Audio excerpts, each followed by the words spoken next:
మేడ్చల్ జిల్లా కీసర మండలం Dammaiguda municipal commissioner red హ్యాండెడ్గా ఏసీపీకి చిక్కినటువంటి పరిస్థితి.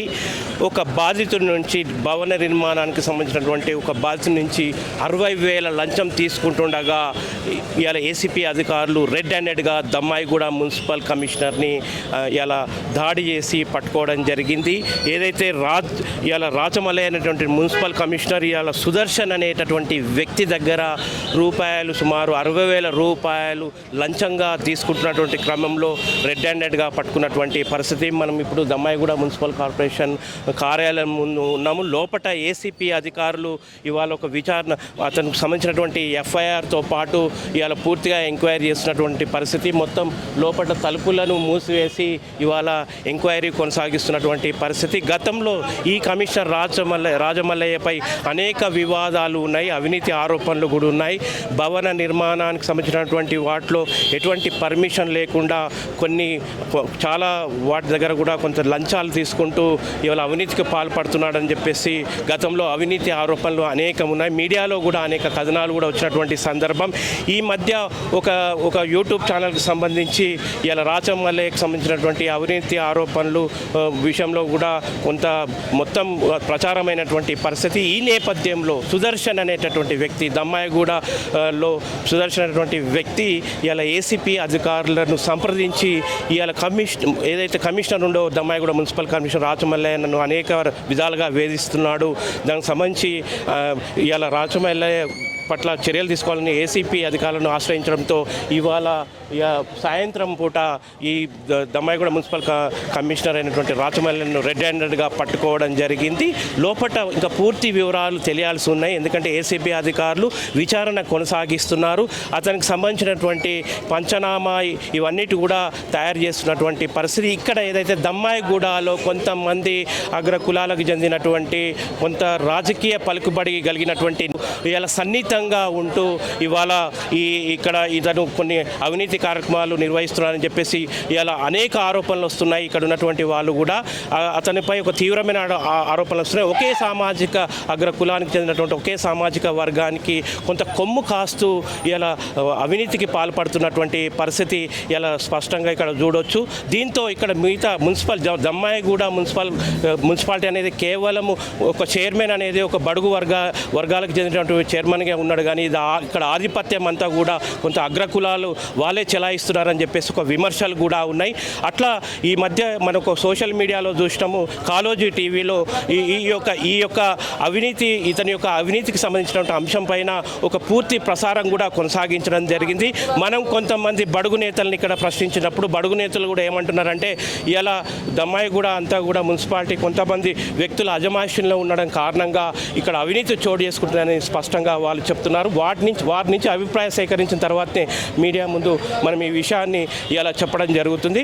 అగ్రకులాలు ఎవరైనా అడుగుతున్నా, మీ అభిప్రాయం ఏంటి? అగ్రకులాల చేతిలో నడుస్తుంది మున్సిపల్ కొన్ని అభిప్రాయాల్ని కొందరు ప్రజాప్రతినిధుల దగ్గర సేకరించిన తర్వాత కొన్ని విషయాలు మీడియా నిర్మోహమాటంగా కొన్ని విషయాలు చెప్తుంటుంది.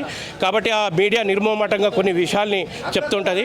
కొంత దమ్మాయిగూడ మున్సిపాలిటీ అనేది కొంతమంది గుప్పెట్లో ఉండి ఇక్కడ అవినీతి కార్యక్రమాలు అనేకం జరుగుతున్నాయి. దాంట్లో భాగంగానే ఇలా రెడ్ హ్యాండెడ్గా ఇక్కడ ఉన్నటువంటి కమిషనరు పట్టుబడ్డటువంటి పరిస్థితి మనం ఇక్కడ చూస్తున్నటువంటి అంశం. కాబట్టి ఇవాళ లోపల విచారణ కొనసాగుతుంది. వేచి చూద్దాం ఇలా ఏ పరిస్థితి ఎంతవరకు ఎటువైపు దారితీస్తో చూద్దాం. ఎందుకంటే గతంలో ఇటువంటి రాజమల్లయ్యపై కమిషనర్పై అనేక ఆరోపణలు ఉన్నాయి. కొంతమందికి దన్నుగా నిలుస్తూ అవినీతి కార్యక్రమాలకు పాల్పడుతున్న విషయం పట్ల చాలా వేచి చూసి ఇవాళ ఏసీపీ రైడ్లో ఇలా పట్టుబడ్డటువంటి విషయం ఇలా లోపల మనకు విచారణ కొనసాగుతుంది. మనం మున్సిపల్ కార్యాలయం యొక్క ఆవరణలో ఉన్న మున్సిపల్ కార్యాలయానికి సంబంధించినటువంటి ఒక మీద మనకు ఇక్కడ విచారణ కొనసాగుతున్నటువంటి అంశం. అగ్రకులాలు కాదు, కొంతమంది పెత్తందారుల చేతిలో ఎలా దమ్మాయిగూడ మున్సిపాలిటీ అనేది లైవ్ కొంతమంది పెత్తందారుల చేతిలో దమ్మాయిగూడ అన్న పెద్దన పైసలు తీసుకోపోలేవా పెద్దన నేను రాలేదు, మేము రాలేదు, ఎన్నడూ రాలేదు, మేము రాలేదే పెద్దన్న. మేము ప్రజా సమస్యల పట్ల దమ్మాయిగూడ మున్సిపాలిటీ అనేది కొంతమంది పెత్తందారుల గుప్పెట్లో ఉండి ఇక్కడ అవినీతి జరుగుతుందనే విషయంలో మేము మాట్లాడుతున్నామన్నా. రూపాయి తీసుకోకుండా ఇదే మేము తీసుకోలేదు ఒక్క అవినీతి జరుగుతుంది. మేము తీసుకోలేదు. అందరూ తీసుకోరన్నా. అందరు తీసుకోరన్నా అన్న. కొంతమంది గుప్పెట్లో ఇక్కడ మున్సిపల్ కార్యాలయం కొనసాగుతుంది, ఇక్కడ అవినీతి చోటు చేసుకుంది అనేది మాకు పక్కా సమాచారం ఉందన్న. నిర్మాణాలకు సంబంధించిన అంశం మీద బీసీ అయినా ఇక్కడ మేము ప్రజల నుంచి సేకరించిన అభిప్రాయం ప్రకారం ఏంటంటే బీసీ ఒక చైర్మన్ అయినప్పటికీ అతని అజమాయిషీ లేదు. కొంతమంది పెత్తందారి వర్గాలు పెత్తందారి వర్గాలు అన్న. నేను కమ్యూనిటీ ఏ కమ్యూనిటీ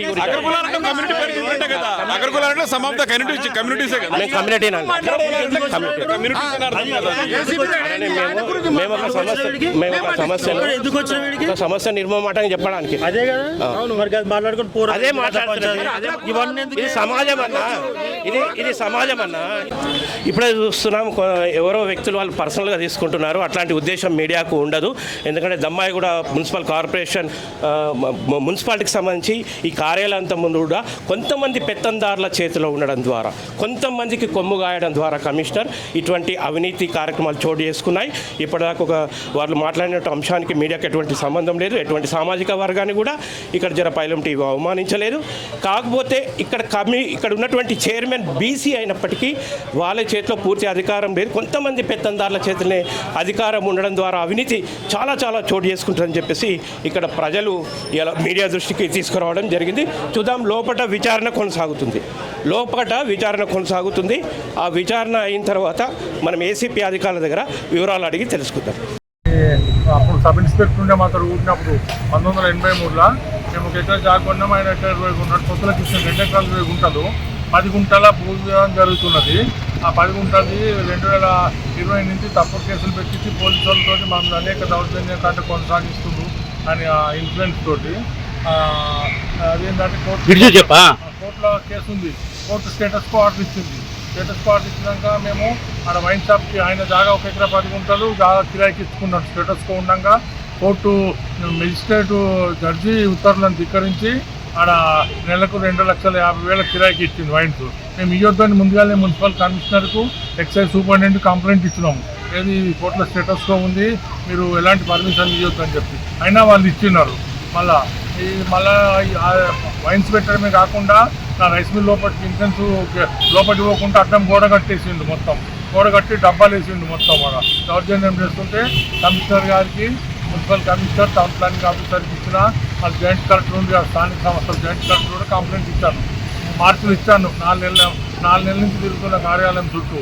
ఇక ఏం చేశాడంటే కమిషనర్ గారు నేను రేపు చేస్తా, మాప్ చేస్తా, డిజిమెంటల్ చేస్తా అని చెప్పేసి తిప్పించుకొని ఆఖరికి వస్తుందంటే ఆయనకి సలహా ఇచ్చి టైం ఇచ్చారు. 2 నోటీసులు ఇచ్చారు కూలగొడతామని చెప్పి. నోటీస్ ఇవ్వకుండా ఏం చేశారంటే 5 డబ్బులు ఇస్తున్నాడు, మీరు ఇవ్వగలుగుతారా, మీరు డబ్బులు ఇచ్చినట్టుంటే మేము కూలగొడతామన్నాడు. అనేసి ఏం చేసిండు, నా దగ్గర లేవు సార్, నేను డబ్బులు ఇవ్వలేను సార్ అని చెప్తే ఏం చేసిందంటే మనకి ఏం చేసింది, కోర్టుకి వెళ్ళి స్టే తెచ్చుకో, మేము అబ్జెక్షన్ చేయము, మా గవర్నమెంట్ లీడర్ చెప్తా, నేను స్టాండింగ్ కౌన్సిల్కు చెప్పేసి నేను నీకు సాయం చేస్తాను, నీకు నాట్ డిజిమెంటల్ ఆర్డర్ దొరుకుతా చేస్తా, మేము కౌంటర్ ఇవ్వము, అఫిడవిట్ ఇవ్వము, మేము ఆయన పార్టీ చేస్తాకు, పార్టీని మమ్మల్ని పార్టీ చేస్తాను. నేను సలహా ఇచ్చింది కమిషనర్ గారు. ఇచ్చేసి కోర్టుకు పంపించింది. కోర్టుకు వెళ్ళి 4 రోజులు అవుతుంది.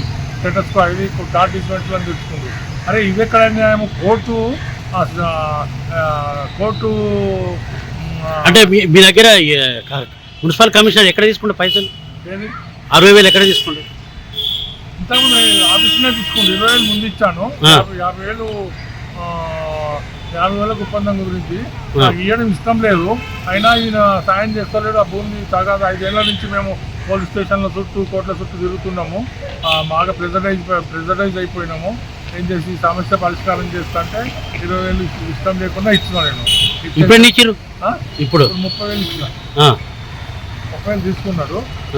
ఇప్పుడు నేను కేసు అయినాక తీసుకుంటానే మళ్ళీ ఏం చేసి ఏమన్నాడు ఇచ్చిన. నేను ఆయనకు కూడా కలువు, గవర్నమెంట్ పీరియడ్ కలువు, నేను క్యాన్సల్ చేపిస్తాము, కూడగొట్టిస్తాము, మీ అడ్డం కూడా మీ రైస్ మిల్ ఇంటెన్స్కు గేట్ గోడ గొలగొట్టిస్తామని చెప్పాను.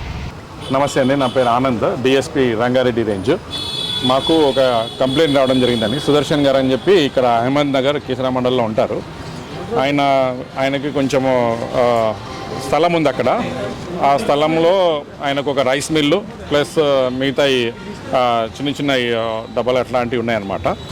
దానికి పక్కన నేబర్ ఎవరైతే ఉన్నారో ఈయనకి మధ్యలో ఒక 3 గుంటల విషయంలో డిస్ప్యూట్ నడుస్తుంది చాలా రోజులుగా. ఆ డిస్ప్యూట్లో భాగంగా వాళ్ళు కోర్టులో కూడా కేసులు వేసుకున్నారు, అది నడుస్తుంది. అయితే ఈ సమయంలో ఆ పక్కన ఉన్న అతని నైబరు ఒక కాంపౌండ్ వాల్ కట్టారనమాట.